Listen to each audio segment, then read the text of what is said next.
네, 시장이 중요한 변곡점에서 방향성을 아직까지는 잡지 않고 있는 상황인데 자세하게 큰 그림을 그려보는 시간 마련을 했습니다. 최실리 투자자문의 박세익 대표입니다. 안녕하세요.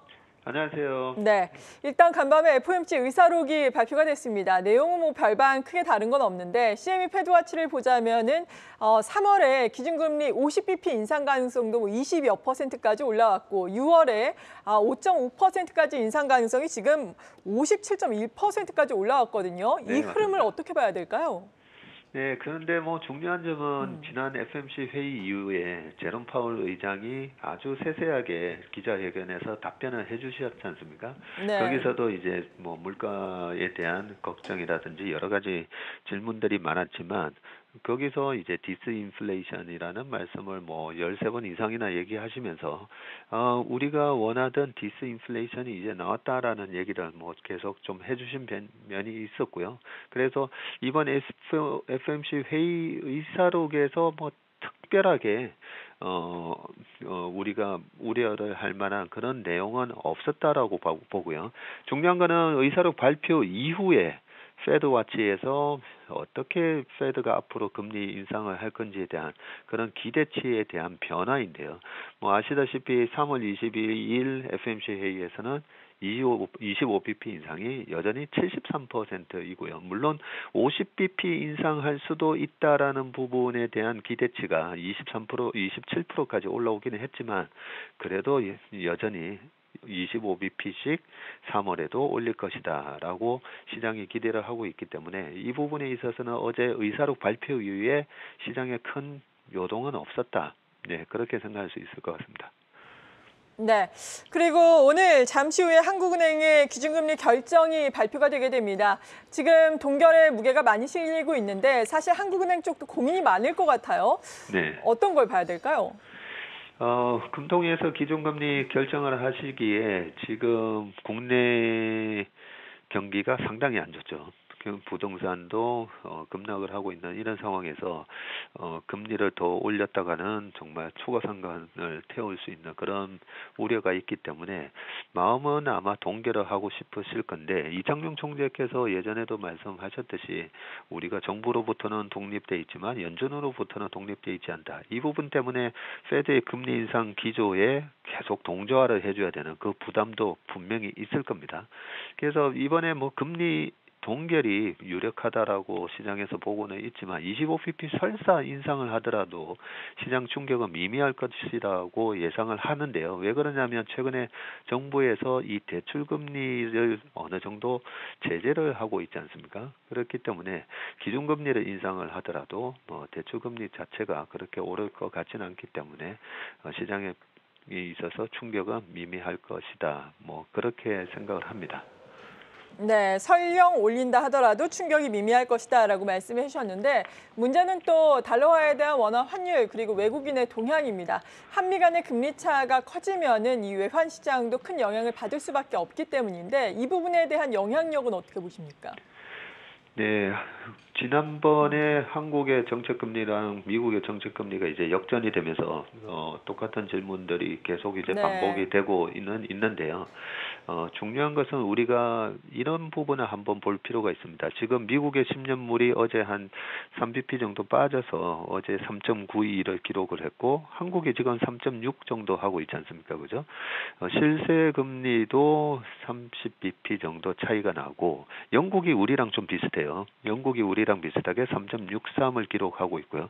그런데 중국은 2.9, 독일이 2.5, 지금 표에 보시듯이 그러면 독일이 2.5니까 독일 채권을 다 팔아서 지금 미국으로 가느냐? 근데 오른쪽을 보시면요. 러시아 금리는 10.98이고요. 브라질 금리는 13.25입니다. 이 모두 다 10년물 국채 금리입니다. 인도 금리가 7.4, 멕시코가 9.4를 주는데 저 금리를 보면서 한국 국채 팔아가지고 멕시코 국채를 사야 되겠다. 또는 미국 국채 3.9를 팔아서 인도 국채를 사야 되겠다라고 생각은 하지 않으실 겁니다. 왜냐하면 그 나라 통화에 대한 평가 절하 가능성을 생각하실 거기 때문에 우리나라의 이제 국채 시장이 전 세계 채권 인덱스에서도 이제 편입이 될 예정이고 이런 등등을 보면 한국과 같은 그런 선진국의 통화에 대한 부분에 대한 어느 정도의 비중을 담고 가야 되는데, 그러면 한국의 지금 1200 지금 이제 1300원을 살짝 넘어서고 있는 이 환율에서 국내 통화를 가져가는 게 맞는가라는 부분에 있어서 보시면, 지금 달러 인덱스가 104.6을 기록을 하고 있지 않습니까? 그리고 우리나라 원달러 환율은 1304원을 기록 중인데, 달러 인덱스의 10년 평균 수준이 94이고요. 그렇게 본다면 여전히 달러가 10년 평균에 비해서는 지금 11% 정도 고평가가 돼 있다고 볼 수가 있고요. 원달러 환율의 10년 평균은 1144원인데 지금 1302원의 정도의 수준의 환율을 보면 우리나라 환율도 14% 정도 원화 가치가 지금 절하가 되고 있다라고 볼 수가 있습니다.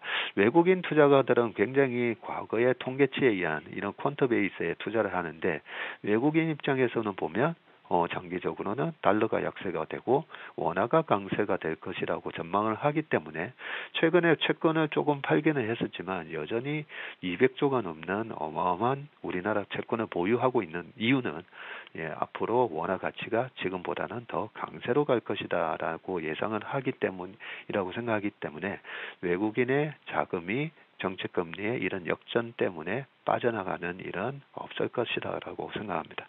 네. 실제로 최근에 많은 증권사들이 올해의 지수 상단을 좀 높여 잡고 있는 그래도 긍정적인 추세인데, 일각에서 부정적으로 얘기하는 시각을 보자면은 지금 12개월 선행 PER이 12.9배다. 코스피를 기준으로 보자면은 13배를 넘어선 적이 별로 없기 때문에 조심해야 한다. 이런 의견도 나오고 있거든요. 네. 앞으로의 지수의 방향성은 어떻게 보세요?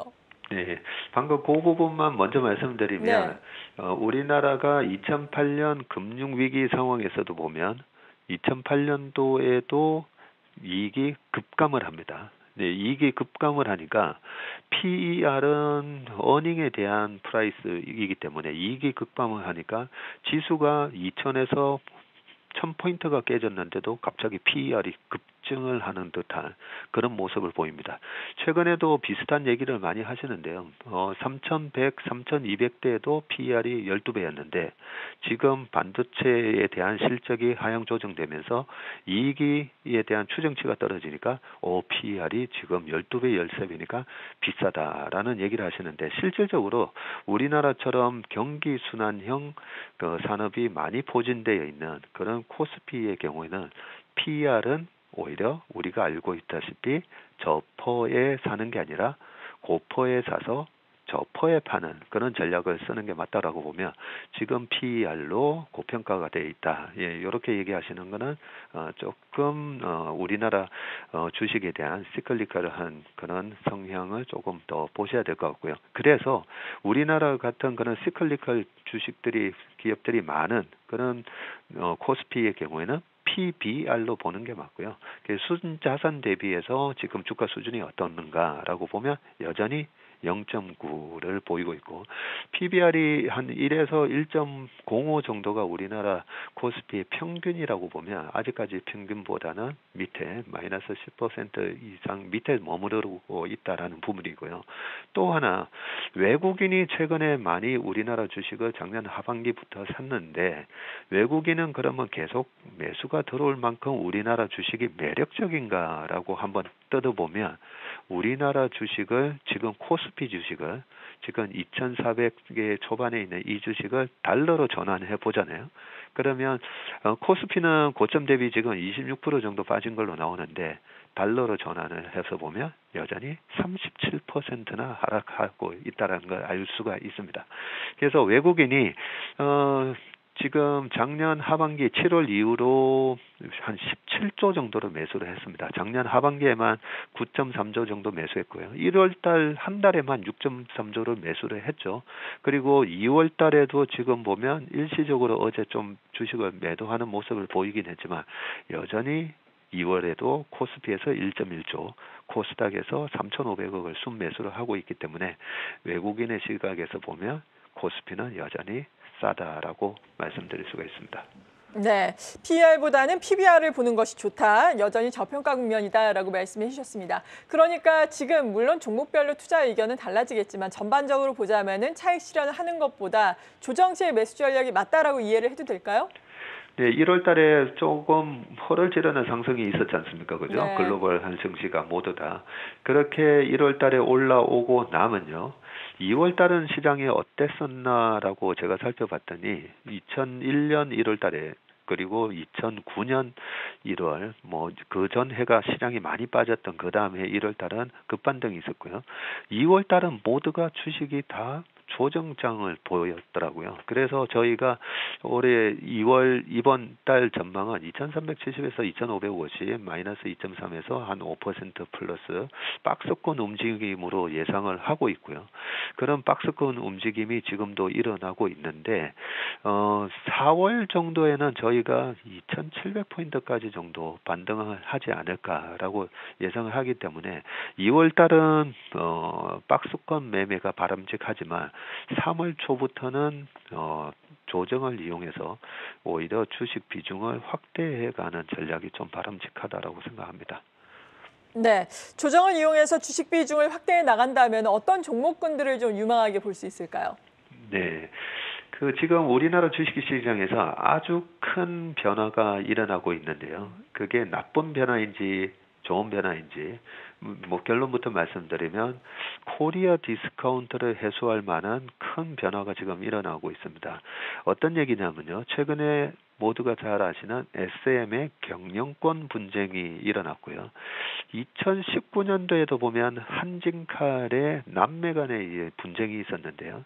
공통점은 저평가된 자산을 두고 지금 분쟁을 벌이고 있다라는 부분인데 다른 점이 하나 있습니다. 다른 점은 SM은 이번에 행동주의 펀드가 대주주와 경영진에게 기업 가치 재고를 요구하는 그런 이유로 인해서 경영권 분쟁이 일어났고요. 여기에 국민연금도 적극적으로 의결권을 이제 참여를 하겠다라는 그런 얘기를 계속 하고 있기 때문에 국민연금이라는 엄청난 그런 또 지지 세력이 있다라고 볼 수가 있습니다. 그동안에 우리가 한국 시장에 대한 정말 이 코리아 디스카운트의 요인 중에 큰 부분이 대주주라는 지위를 이용을 해서 기업의 가치를 많이 이렇게 빼돌리거나 소액주주의 가치를 훼손하는 그런 일들이 너무 많았었는데요. 이런 부분을 경영학에서는 뭐라고 얘기하냐면요. 대리인 비용이라는 표현을 씁니다. 에이전 코스트라는 얘기를 하고요. 이 대리인 비용은 사실은 주주가 전문 경영인을 앉혀놨을 때 이 전문 경영인이 주주 가치 제고를 위해서 또는 기업 가치 극대화를 위해서 일을 하는 게 아니라 개인의 사적인 거를 위해서 일을 하는 그런 코스트를 비용을 에이전트 코스트라고 얘기하는데 우리나라에는 이 대주주라는 분들이 이런 과도한 대리인 비용을 많이 발생을 시키고 있었던 부분이 코리아 디스카운트의 가장 큰 요인이었는데요. 이번에 행동주의 펀드가 나서면서 이렇게 대주주 지분율이 낮으면서 기업 가치가 저평가되어 있는 이런 기업에 대한 한마디로 그런 기업 가치를 제고시켜라라는 이런 부분들이 지금 먹히고 있습니다. 그래서 저희가 뭐 4월 시장을 2,700까지 그렇게 조심스럽게 예상을 해보는 이유도 이번에 3월 달에 주주총회가 있고요. 그런 주주총회를 통해서 대주주의 그런 인식의 변화가 많이 일어날 것으로 생각을 하고 있고요. 예전에 강승부 펀드가 있었다면 이번에 얼라인 파트너에서 이정환 대표가 또 나서면서 제2의 제3의 이런 행동주의 펀드가 계속 나올 것으로 예상을 하기 때문에 지금처럼 우리나라 코스피 코스닥 모두 기업들이 저평가되어 있는 국면에서는 우리가 이번 조정을 이용해서 좋은 기업 가치가 낮은 저평가되어 있는 기업에 대한 물량 확보를 하는 전략이 바람직해 보입니다. 네, 지금까지 채슬리 투자자문의 박세익 대표였습니다. 고맙습니다. 네, 고맙습니다.